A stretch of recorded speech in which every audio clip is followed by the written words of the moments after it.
Hey guys, welcome back to my channel. My name is Shade if you're new here, and today we will be talking about my luxury wish list. So if you'd like to see what is on my luxury wish list, what are some things I got my eye on for 2025, please stay tuned. So I have my list on my phone and I'll just be reading off my list. A few of these are there. It's an unrealistic wish list for me right now.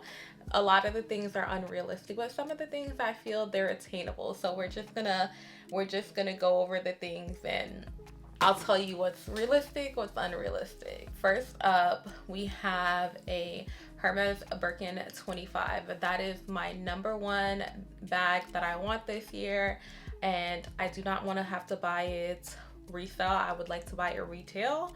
So we're gonna cross our fingers that I can get it for retail. I don't know how because I'm not playing the Hermes game, but it is a Hermes Birkin 25, Togo leather, black, gold hardware. I don't think I said the color black. And I feel this is just the perfect bag for me. It would be a travel bag for me. I do not have a travel bag when I go on long haul flights, and it would just be the perfect travel bag for me. It is so good. The quality is so good. I have my Hermes Piguet, so I already know the quality is there. I just want that bag. I can envision myself. I literally just running through the airport with it. It's such a cute bag. I've wanted it for quite a few years now, actually, and hopefully this year is going to be the year that I can get my hands on it because it's such an amazing bag. And I know people say, oh, I'm not picky with what color I want. I'm extremely picky. I want it in black and gold. I don't want any other color. I want black and gold because I know me. If I get any other color, the likelihood that I will wear it the way I want to wear it is slim to none. So the Hermes Birkin 25, black, Togo leather, gold hardware. That is my number one on my wish list. My very next item is still a bag. We're gonna stay on the trend of bags, and it is a Chanel vintage classic double flap in lambskin, or a brand new caviar classic double flap and in black, both in black. So I want the vintage one in the lambskin because I just love the way vintage lambskin it looks. I don't like the way new lambskin looks on the Chanel double flap. And for the caviar, I want it brand new because I don't like the way caviar looks worn. So two different sides of the same coin basically.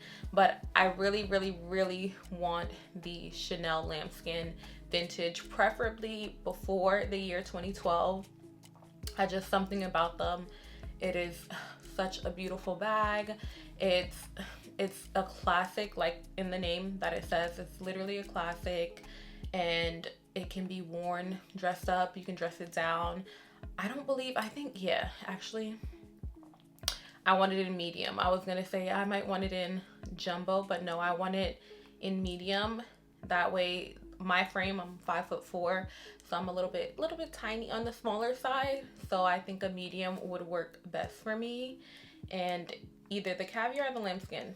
So we're gonna cross our fingers for that one too, because that one is up there, not as bad as the Hermes Birkin 25 for sure. The very last bag on my wish list is the Bottega Andiamo top handle bag. So I already have the Bottega Andiamo clutch in the color fondant, and I really like that bag, but I also want the top handle in the size small. So that would be, again, another everyday or travel bag. If you can't see the theme here, I'm looking for an everyday / travel bag. It could be interchangeable. It could be an everyday bag. It could be a travel bag.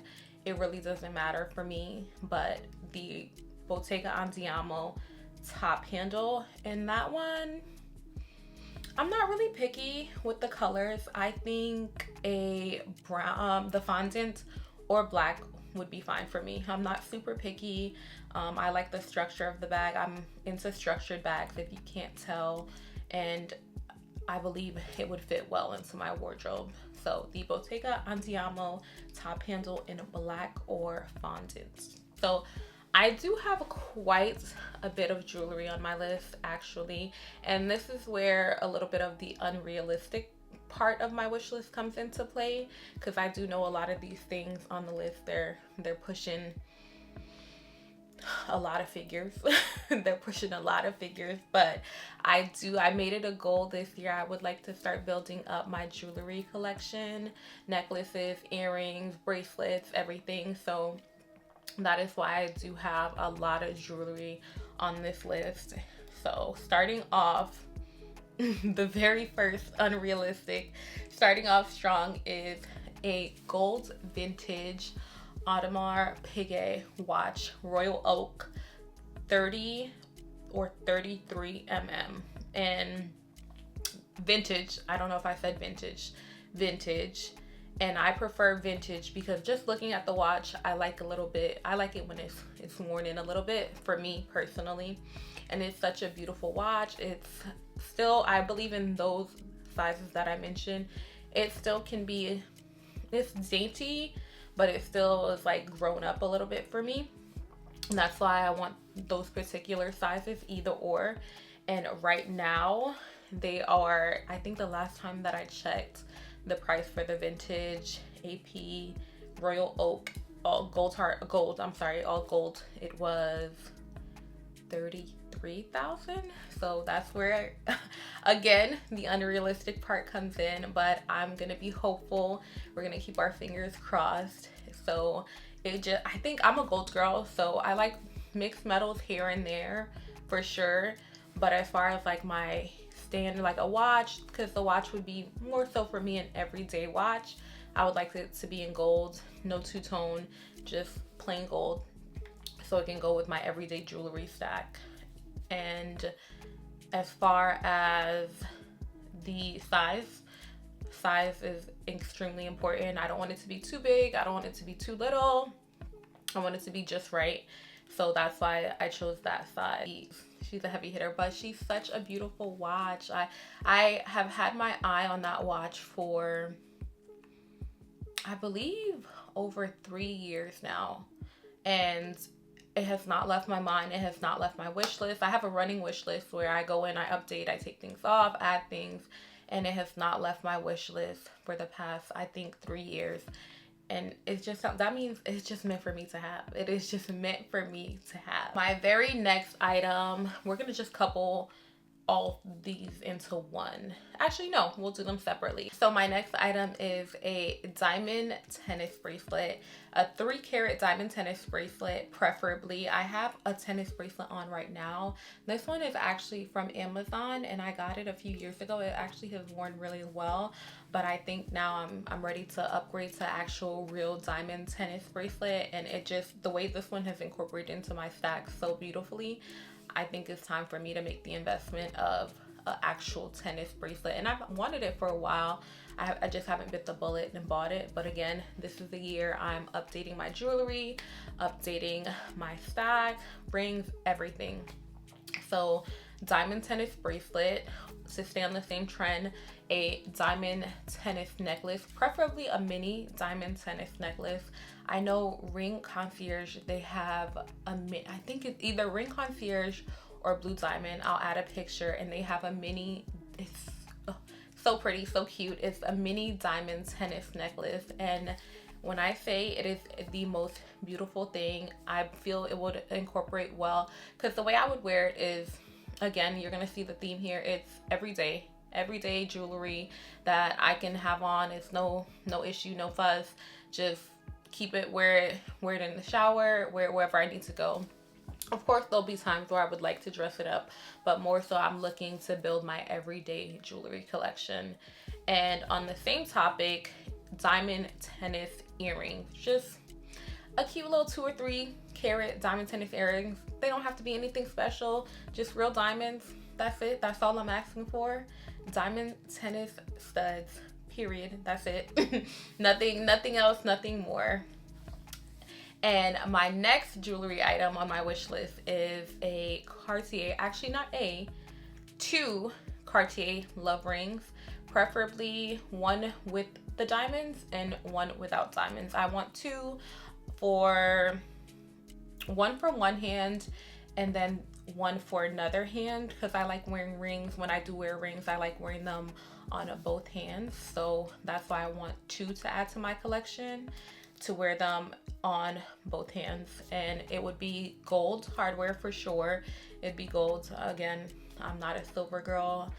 Mixed metals I do here and there, I'll dabble into them, but I would like them to be in gold. And I considered adding the Cartier love bracelet to my wish list, but I have the Just Include bracelet, and I don't believe, something about the Cartier love bracelet, just you having to have it screwed onto you would it would make me feel like I'm being suffocated, honestly. I hate that feeling where I feel like I have to ask somebody, I have to beg someone or get something to take something off. Like, no, if I want to take something off, I want to be able to take it off, unclasp it, take it off, twirl it off, whatever it is I need to do. I don't want to have to go get a screwdriver or whatever to go take it off. I know it comes in very different variations where you have the smaller model where you can clip it on, but if I were to get it, I would want the model where you can actually screw it on. So that's why I didn't add it to my list. The very last item for me for jewelry would have to be the Just Include ring. So I would like to add a Just Include ring, gold again, to Cartier Just Include ring, gold, to my everyday ring. And I don't know if that would be an everyday ring for me, honestly. I do like the style of it, but I actually don't know if that would be an everyday ring for me. So we'll just add it as a wish list item. It doesn't have to be everyday, but just a gold Just Include ring. So we're gonna move on to clothing and shoes. I don't really have any clothing items on my luxury wish list, but I do have 2 pairs of shoes on my luxury wish list for 2025. And the shoes that I have on my list, actually a pair that I've wanted for a while. I have not seen many people talk about it. I think that's kind of the reason I haven't bought it. I haven't bought them because I haven't seen many reviews on them. And I'm a person, I like to do a little bit of review, a little bit of background before I full-fledged purchase something. That's just me, my little maybe paranoia. But I think this year is we're gonna actually add them to our collection, and that would be the Hermes Audemars in the color black with the gold detail. And this shoe, when I tell you this shoe has been on my brain for the past year, something about the shoe is just, it's chef's kiss. It's gorgeous to me. It is a beautiful shoe. You literally just slip your feet in and just go like, I got stuff to do. I gotta get out of here. I gotta go. I don't have time for this. I'm leaving. Just slip your little feet in and just go. And it has been on my brain for the longest. I have a screenshots after screenshot in my phone of the shoe. I'm like, this is the year that I get it. I know they just recently did a price increase, and I'm like, I'm sad that I didn't get it before the price increase, but price increases, they're gonna happen every single year. So we already know that comes with the territory of luxury. But the Hermes Audemars, I believe they just would fit so well into my wardrobe. I wear a lot of wide leg pants, a lot of little like dressy flowy pants when I go out running errands, trying to, you know, elevate my little wardrobe when I can. And I think they would just be such a good shoe to incorporate into my wardrobe, honestly. And the very last item on my luxury wish list is another pair of shoes. They are sneakers though. I have a caveat, I have a disclaimer. I'm not a sneakers girly, but when I see a sneaker that I like, I see a sneaker that I like, if that makes sense, and I want it and I have to add it to my collection. And usually whenever I see sneakers that I like, I usually see them either after the release date or when the resale price is like 30 times the retail.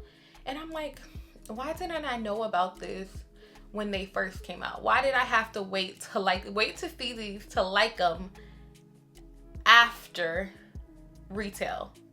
So the shoe that I'm talking about is the Adidas times, I believe, Adrian Bronner collaboration, and it's like a cheetah or leopard print shoe, and then it's like little like hair, pony hair or something like that on there. I'm gonna insert a picture. And when I say these sneakers live rent free in my mind, they live rent free in my mind because I don't even like colors, patterns, anything like that. I really don't. I try to stay away from them. It's just me personally. I'm a real bland person. Okay? But these shoes have they've taken a hold, like they literally have apartment 2B in my brain. They live there rent free, pay no rent, pay no utilities, nothing. And I'm okay with that. I'm completely okay with that because as long as they're taking up space in my brain rent free, I know I'm gonna get them. Like that's just the way my brain works. So I would love to add those to my collection this year. What I will wear them with, I have absolutely positively no idea, but I know they need to be in my collection. Again, I'm trying to be smarter with my luxury purchases this year, but that's just a wild card that I'm willing to take the risk on for sure because for me, they're just that good. Honestly, they're just that good and I just need them that much.